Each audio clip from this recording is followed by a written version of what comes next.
Buenas noches. Los periodistas del Noticiero Nacional les contamos lo que está sucediendo. A esta hora, dentro del Palacio de Justicia de Bogotá, se libra una verdadera batalla entre el ejército y un comando guerrillero del M-19. Los subversivos tienen como rehenes a 10 magistrados, por lo menos, de la Corte, encabezados por su presidente, Alfonso Reyes Echandía. El ejército sostiene una encarnizada lucha a bala en el interior del Palacio de Justicia.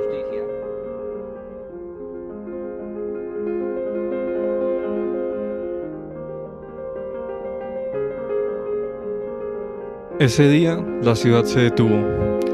Yo tenía 17 años y solo entendía una cosa. Algo muy grave estaba ocurriendo, pero no como suele pasar en Bogotá. Lo que escuchábamos no era toda la verdad. Lo que escuchábamos no era ni siquiera la mitad de la verdad. Alejandro, era una mentira disfrazada de justicia. Hoy empezamos con una de las cicatrices más profundas en la historia de Bogotá. Pero antes de entrar en detalles, queremos presentarles a nuestro invitado, alguien que vivió en carne propia los años más densos de nuestra ciudad. Un saludo para todos ustedes. Soy Fernando Osorio, abogado de la Universidad Libre. Actualmente tengo la edad de 52 años y es un gusto para mí colaborarles con esta información. En noviembre de 1985, Lucía Rodríguez, una pasante de Derecho, inicia su día en el Palacio de Justicia. A través de sus ojos, los oyentes viven la rutina del lugar.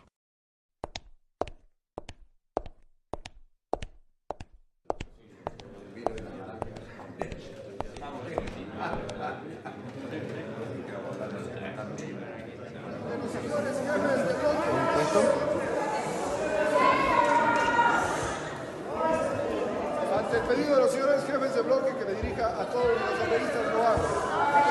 ¡Silencio! ¡Silencio!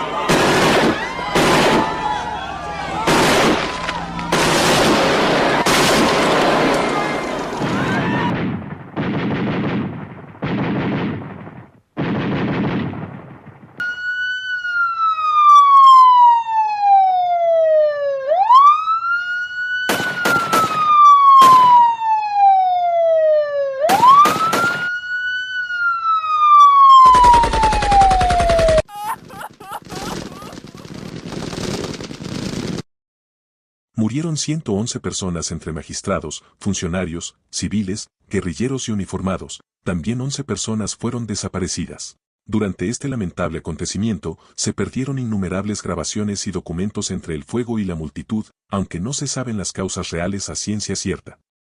El caos estuvo presente en todo momento. ¿Sabes qué es lo que más me impacta, Camilo? El miedo colectivo que se sintió en esos días. Yo era un niño en ese entonces y recuerdo cómo mis padres bajaban el volumen de la radio cada vez que se hablaba del palacio, como si el peligro pudiera colarse por las ondas. Y los medios, por supuesto, contribuyeron a eso. Los titulares no buscaban informar, buscaban aterrorizar. Eran imágenes de humo, soldados y titulares como "La ciudad está bajo fuego". ¿Qué le hace eso a una sociedad, a una ciudad? Lo que le hace, Alejandro, es normalizar la violencia, como si fuera un telón de fondo, y luego está la otra cara de la moneda. Los medios también fueron cómplices al omitir y justificar la brutalidad de la respuesta militar. Los canales de televisión apenas mostraron lo que realmente estaba pasando. Estamos hablando de una operación desastrosa, que se planeó en minutos. El gobierno no tenía control, pero tampoco mostró intereses de proteger las vidas dentro del palacio. Era un campo de batalla en el corazón de Bogotá, y las vidas civiles fueron un daño colateral. Entiendo tu enojo y lo comparto, créeme, pero también hay que ver el contexto. Era un país al borde del abismo, un gobierno que sentía que cualquier muestra de debilidad podía desmoronarlo todo. No lo justifico, lo que pasó, pero trato de entenderlo. ¿Qué se siente tomar una decisión tan tan irreversible. ¿Cómo duermes después de eso? Pero Alejandro, esa empatía no puede convertirse en excusa. Era su responsabilidad proteger a las personas dentro del palacio. ¿Qué clase de líder sacrifica vidas para no parecer débil? Esos días fueron un monumento a la ineptitud y al desprecio por la vida humana. Los soldados entraron disparando sin saber ni contra quién, y mientras tanto, el país miraba atónito. Y ahí es donde me duele más, Camilo. Las familias desaparecidas, personas como Lucía, de la cual esa gente simplemente estaba en el lugar equivocado en el peor momento. Hasta el día de hoy, esas familias no tienen respuestas claras de lo ocurrido.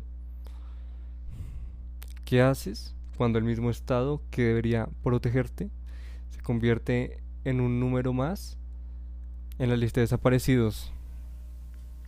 ¿Qué haces? Pues te preguntas si realmente estás seguro en tu país. Y honestamente, ¿lo estamos hoy en día?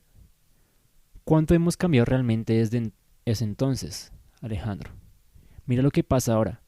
Corrupción, impunidad, los nombres cambian, pero los patrones siguen ahí. Es cierto, pero creo que hay algo ahí que ha cambiado, la memoria. Hoy estamos aquí hablando de esto, recordando, tal vez en 1985 nadie se habría atrevido. Ahora, aunque sea lentamente, estamos exigiendo respuestas. Eso es lo mínimo, Alejandro. Pero recordar no es suficiente. Necesitamos actuar, entender cómo estos errores del pasado siguen moldeando nuestro presente, porque si no, estaremos condenados a repetirlo. Y Bogotá, esta ciudad, no soportaría otro 6 de noviembre como aquel.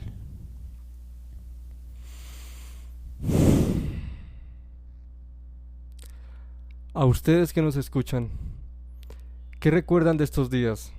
¿Qué sienten cuando escuchan estas historias? Queremos saberlo, porque Bogotá no merece olvidar y no olvida.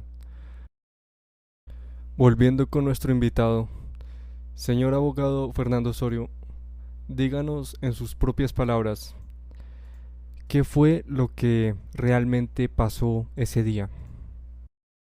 Hay muchas versiones frente a lo que sabemos de lo que realmente pasó ese día, porque todo es incierto, hay muchas especulaciones, hay desde chismes, noticias falsas. Se dice, por ejemplo, que por el 85 hubo un intento de golpe de Estado del ejército con el presidente Belisario Betancur, que lo encerraron y que por eso fue que ellos hicieron lo que hicieron. Hay que entender que Colombia es un país que está cargado históricamente de narcotráfico y se ha incluso esclarecido muchos casos en los que hasta el ejército ha estado dentro del negocio del narcotráfico. Entonces es algo que es difícil. El M-19 también hay que saberlo leer porque de dónde nace, quiénes lo forman, quiénes son las cabezas del M-19, entonces hay muchas cosas. Dicen, por ejemplo, que Pablo Escobar les medio financió esa actuación. De todos modos, hacer eso fue una torpeza porque lo único que dejaron claro es que no sabían hacer un tipo de estrategia como tal y era una operación kamikaze, era un suicidio. Entonces, hay muchas cosas frente a eso. El hecho de quemar tanto expediente justamente en épocas en donde los formatos de los archivos estaban cambiando, entonces también deja mucho que pensar. Es decir, se ha dicho mucho, pero no se sabe en sí gran cosa. Licenciado Osorio, comparto mucho su pensar y su respuesta me parece muy adecuada. Pero cuénteme, ¿qué intereses políticos silenciaron las verdades de ese día? veces políticos que silenciaron las verdades de ese día, hay muchos. Uno que es bien importante fue la actuación de Noemí Sanín, que era socia de el equipo Millonarios,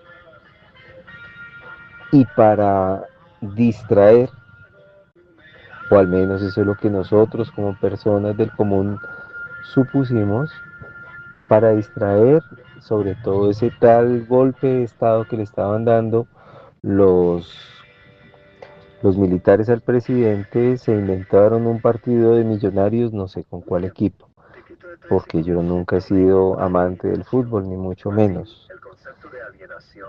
Ahí pasaron esas cosas. De igual manera como muchos magistrados fueron asesinados, como pues y que más silencio que la quema de expedientes de muchísimos políticos narcotraficantes o que tenían que ver con el narcotráfico o que le hacían favores al narcotráfico. Empieza a haber otra serie de surgimiento de movimientos como el nuevo liberalismo, que cada vez se volvía más y más famoso, y de una u otra manera después se vino a conocer o a difundir más bien, no a conocer, sino a difundir de una manera más popular lo que es el neoliberalismo. Entonces, ¿qué tiene que ver el neoliberalismo con el neoliberalismo? Entendiendo que Gaviria fue quien lo implantó mucho después. El neoliberalismo viene con Gaviria, Carlos Galán y otros, pero quien da realmente las muestras que el neoliberalismo va en dirección hacia el neoliberalismo fue Gaviria con la apertura económica. Vale, entonces, de cierto modo, su opinión es que mucho, pues la toma del Palacio de Justicia se aprovechó por parte de varios intereses políticos para usarla como cortina de humo, borrando mucha información que podía ser documentos sobre el narcotráfico y hacer una cortina de humo con este partido que hubo del equipo Millonarios, ¿no? Por otro lado, el surgimiento del neoliberalismo y eso me parece muy interesante y algo muy representativo de la época con todo lo que pasó con Galán y lo que sucedió después. Pero bueno, ya que estamos hablando de la década de los 80, dígame cómo describiría a la Bogotá de los años 80.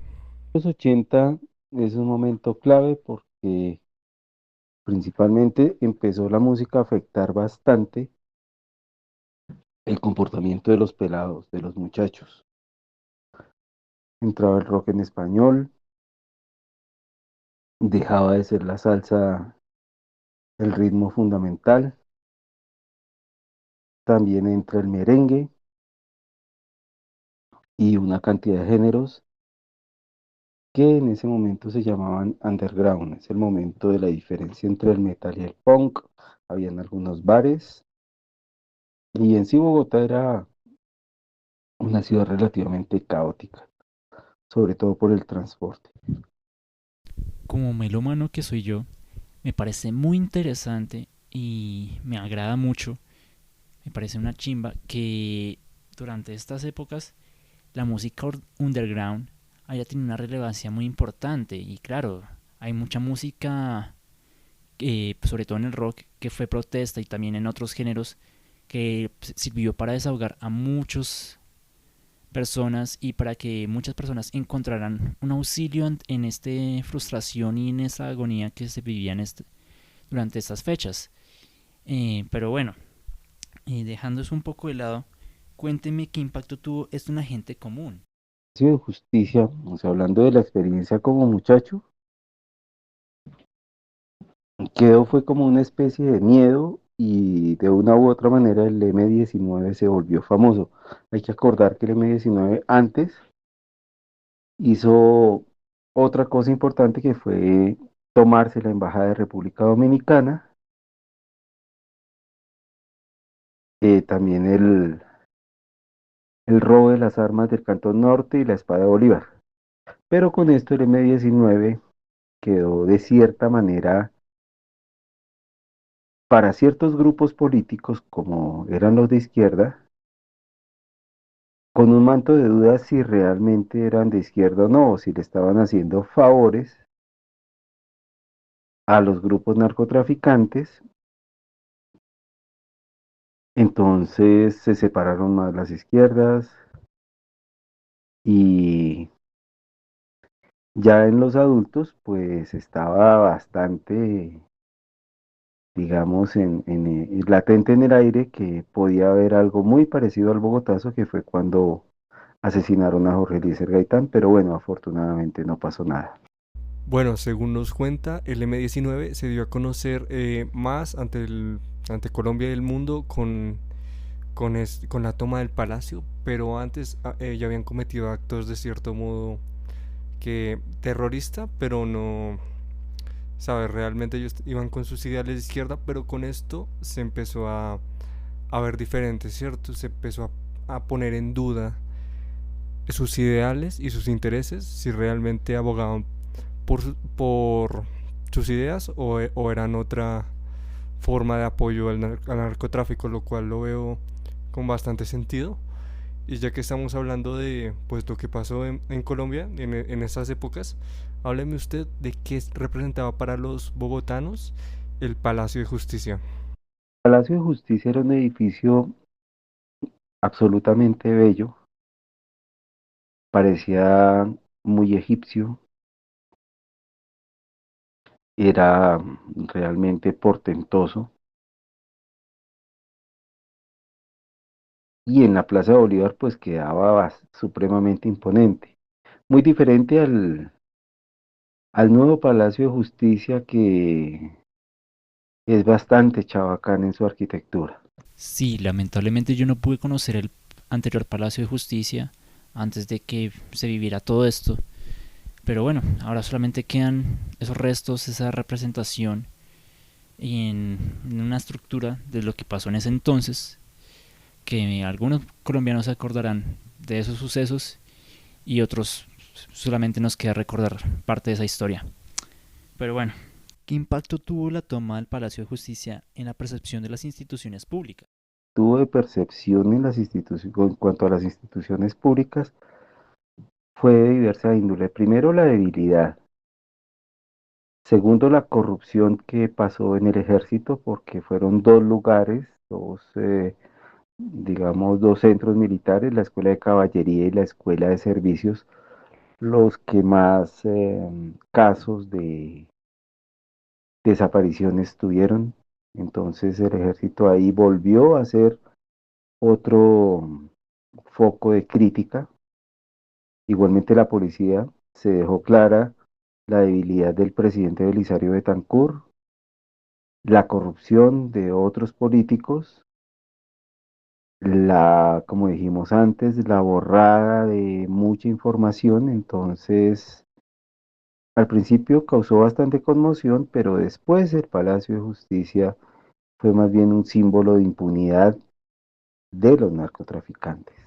Bueno, el tema de las desapariciones es algo que ha sido tema de debate durante varias décadas debido a que es algo que si bien se cree que la verdad la tiene el gobierno, nunca se ha podido revelar a la gente del común. Pero pues sí, es cierto que el ejército y la milicia perdió cierta reputación por eso y credibilidad sobre todo. Y lo mismo por todos estos documentos perdidos con expedientes de narcotráfico que casualmente se perdieron durante esta toma del palacio. Bueno, tenemos muchas dudas y muy pocas respuestas realmente. Así que cambiando un poquito de tema, para usted, ¿qué cambió en la ciudad y en las personas tras este evento ocurrido? Viene ya el narcotráfico en todo su furor, vienen las bombas, vienen una serie de cosas. Bogotá empieza a cambiar bastante urbanísticamente. Barrios como Ciudad Bolívar crecen indiscriminadamente, se unen muchos pueblos que antes no estaban unidos. Fontibón no estaba unido a Bogotá. Había cierta distancia entre Bogotá y Soacha. Ya Bosa sí estaba pegado a Bogotá, se puede decir, Bogotá la había absorbido. Engativá también tenía cierta distancia, entonces empieza también a crecer Bogotá precisamente por ese fenómeno de desplazamiento del campo hacia la ciudad. Los campesinos huyen del campo, llegan a las ciudades. Se supone que Bogotá era la mejor ciudad y la ciudad con una mejor oportunidad de futuro, que lo que hizo fue recrudecer los cinturones de miseria. Claro, es notorio el cambio en Bogotá, ya sea para bien o para mal, y pues al ser la capital de nuestro amado país, es muy susceptible a ataques y atentados como este que sucedió, como lo fue la toma del Palacio de Justicia. Dejando un poco eso de lado, ¿cree que se ha hecho justicia respecto a lo ocurrido? Yo no creo que se haga justicia y se dé ese fenómeno en su totalidad. Sí, se han dado a conocer algunos casos. Afortunadamente, Plazas Vega tuvo su proceso judicial. Se dejó claro que estos dos lugares del ejército fueron sitios de tortura y de desapariciones, pero en sí ciertos personajes siguen ahí, personajes que es mejor nombrar por seguridad propia y porque realmente uno como ciudadano no tiene los argumentos suficientes para poder dar su nombre. Si bien la justicia en Colombia ha sido un tema de debate y algo que realmente no se ha podido resolver, ya sea en esto, en conversaciones con las FARC, en otro tipo de problemáticas, se han dado algunas respuestas, claro, como usted afirma, pero no ha salido toda la verdad. Lamentablemente muchos de estos personajes, como usted dice, siguen aquí presentes, eh, siendo un lastre para la sociedad, ¿no? Más que todo, actuando por beneficio propio y del narcotráfico. Bueno, dejando esto un poco de lado, quería preguntarle si usted tuviera la oportunidad de hablar con alguien que vivió directamente los hechos, ¿qué le preguntaría o qué le diría? ¿Qué le preguntaría a una persona que vio esos hechos? Porque, digamos, pueden estar en tres niveles. Uno, el ejército. Si realmente, por ejemplo, un soldado entendía lo que estaban haciendo allí, porque de una u otra manera, así se sigan órdenes, debe haber un mínimo de conciencia frente a los hechos. A los otros que le preguntaría serían los que estaban adentro, o sea, ¿qué realmente se pensaba en ese momento ahí? O sea, ¿qué estaba sucediendo para esos secuestrados y para los desaparecidos, ¿no? Y los otros, pues serían esos que estaban afuera, los familiares de los desaparecidos, en cuanto a su postura política, cómo era antes y cómo era después. Bueno, en mi opinión, y al ver los videos de esas épocas, de esas fechas, y al saber que algunos militares, soldados rasos, que apenas están empezando su carrera profesional en la milicia, no tenían acceso a la educación, no creo que estuvieran informados de lo que estaba sucediendo dentro del Palacio de la Justicia y lo que están cometiendo. Pero pues en cuanto a las familias y a las víctimas, solamente nos queda que contar la verdad y estar en búsqueda y no olvidarlos, porque pues es lo único que nosotros podemos hacer por ellos. Bueno, ya para finalizar, ¿qué reflexión y qué conclusiones nos dejas para después de toda esta conversación, de todo este debate, de este diálogo y al contarnos todas sus historias? ¿Qué reflexión y qué conclusiones nos dejas? La última conclusión que queda acá es que hay un investigador de apellido Sáenz, que es un profesor pensionado de la Universidad Nacional, que escribe que de más o menos 1930 Colombia es un narcoestado. y cómo ahorita suceden cosas muy similares en diferentes escalas y desde otros escenarios. Se replantea el actuar, pero el objetivo es el mismo. Mi reflexión es frente a las nuevas generaciones, si realmente desean que eso suceda o siga sucediendo en este país. Si están indagando frente a los hechos históricos, si les parece importante entender cómo un evento, así como es el efecto mariposa, tiene que ver con otro y con el siguiente, con el siguiente, con el siguiente hasta nuestros días. Y de una u otra manera, ya desde el punto de vista académico, cómo la academia tiene una responsabilidad de brindar cierto tipo de información que, como esta es bastante complicada de enunciar, pero que de una u otra manera existió.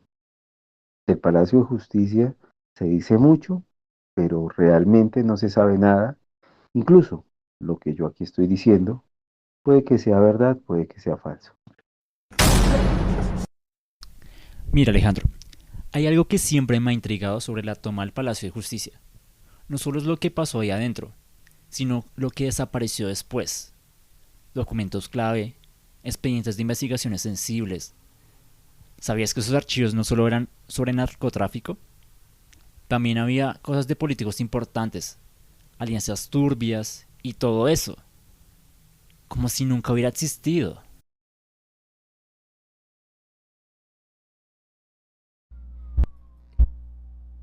Sí, bueno, he leído sobre eso.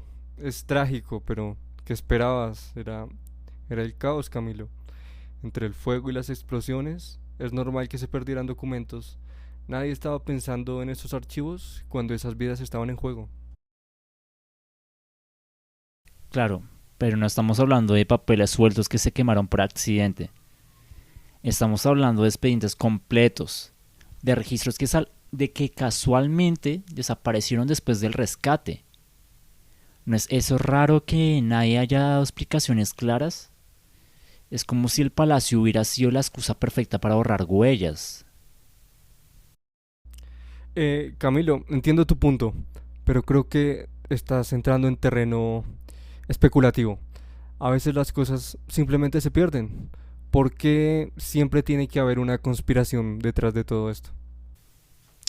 No sé, Alejandro. Tal vez porque hemos visto este patrón antes. El incendio de archivos en otros casos importantes, la falta de voluntad para investigar. Todo encaja demasiado bien. Me pregunto, ¿tú qué opinas realmente? Parece que este tema te incomoda más de lo normal. Nada, incomodarme. No, no. Solo me parece que estamos desviándonos del tema. Deberíamos enfocarnos en las vidas perdidas, en lo que significó para la ciudad, no en teorías que pueden ser o no ciertas dentro de cualquier cosa. Está bien. Tal vez estoy hilando demasiado fino, pero no puedo evitar pensar en todas las preguntas sin responder. ¿Y tú, Alejandro, trabajaste como periodista en esa época? No. ¿Nunca te encontraste con algo extraño mientras cubrías esos otros casos? Algo que hiciera ruido y desapareciera igual que esos documentos. Camilo, creo que estás haciendo muchas suposiciones. Mi trabajo como periodista siempre fue buscar la verdad, pero también aprender cuando no hay suficiente evidencia para seguir cavando. Tal vez lo que necesitamos aquí es aceptar que algunas cosas simplemente quedaron en el pasado. ¿En el pasado? Tal vez.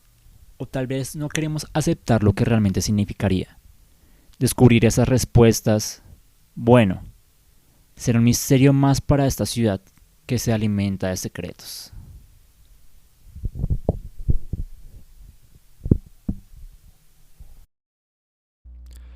Volvamos al presente, Camilo. Esta ciudad ha aprendido a sobrevivir a pesar de sus cicatrices. Sigamos con lo que sí podemos recordar, las voces de quienes estuvieron ahí y lo vivieron. Eso es lo que importa.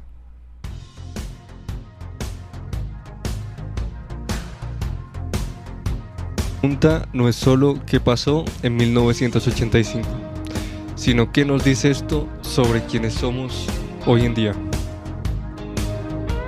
Me verás volar por la ciudad de la furia. Es difícil. ¿Realmente queremos saber toda la verdad? Incluso si duele más que la mentira. Y yo soy parte de todos, nada cambiará con un aviso de curva. En sus caras veo el temor, ya no hay fábulas en la ciudad de la furia. Me verás caer como un ave de presa. Me verás caer sobre terrazas desiertas. Te desnudaré por las calles azules. Me refugiaré antes que todos despierten. Me dejarás dormir al amanecer entre tus piernas, entre tus piernas. Sabrás ocultarme bien y desaparecer entre la niebla, entre la niebla. Un hombre alado extraña la tierra. Un hombre alado protege la tierra.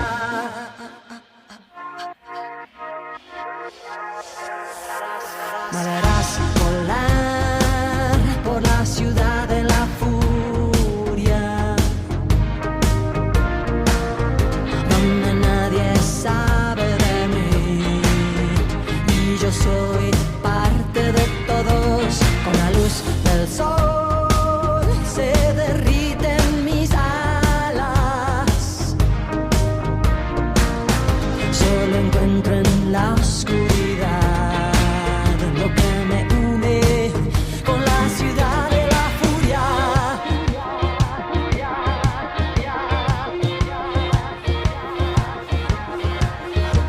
Me verás caer como una flecha salvaje. Me verás caer entre vuelos fugaces. Buenos Aires se ve tan susceptible. Ese destino de furia es